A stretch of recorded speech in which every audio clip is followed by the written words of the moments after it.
Hello and welcome to What the F*** Just Happened Today, your essential guide to the daily shock and awe in national politics. I'm Joe Amditis. Let's get to it. It's Monday, November 20th, 2023. Welcome to day 1035. A federal appeals court ruled that only the federal government, not private citizens or civil rights groups, can sue to enforce the Voting Rights Act. In a 2-1 ruling, the 8th U.S. Circuit Court of Appeals ruled that private entities cannot bring lawsuits under Section 2, a provision of the 1965 Voting Rights Act that prohibits discriminatory voting practices.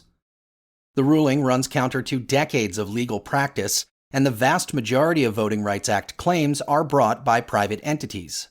The decision will almost certainly be appealed and is likely to head to the Supreme Court. Moving on, Earth briefly exceeded more than 2 degrees Celsius above the pre-industrial benchmark this weekend, according to preliminary data. When compared with the 1991 to 2020 average, the global mean on Friday was 2.07 degrees Celsius, or 2.1 degrees Fahrenheit, above average pre-industrial levels, and 2.06 degrees Celsius, or 3.7 degrees Fahrenheit, above pre-industrial levels on Saturday. This year is on track to be the hottest year on record globally, with temperature records set in July, August, September, and October. November this year is also on track to be the hottest November ever.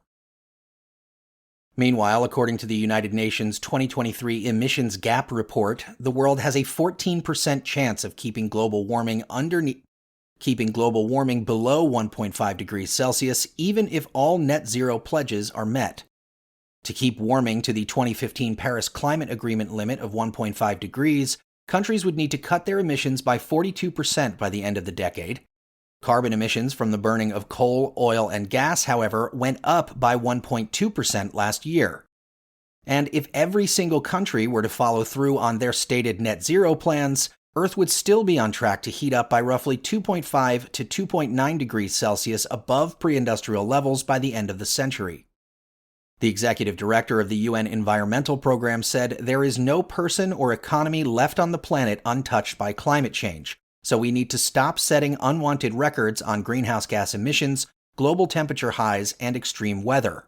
He added, we must instead lift the needle out of the same old groove of insufficient ambition and not enough action, and start setting other records on cutting emissions, on green and just transitions, and on climate finance. Moving on, the United States, Israel, and Hamas are reportedly close to an agreement to release some of the 240 hostages taken during the October 7th attack in exchange for a 5-day pause in the fighting. Biden's deputy national security advisor said that while Israel and Hamas were close to a deal, nothing is agreed until everything is agreed, and said that negotiations could still fall apart. The U.S. National Security Council spokesperson echoed that statement, saying, we believe we're closer than we've ever been, so we're hopeful, but there's still work to be done, and nothing is done until it's all done, so we're going to keep working on this. Any deal would require a vote by the Israeli government, and some right-wing politicians in Israel have suggested that they will oppose any agreement with Hamas. And finally, Americans are now able to order another round of 4 free COVID-19 tests for home delivery at covidtests.gov.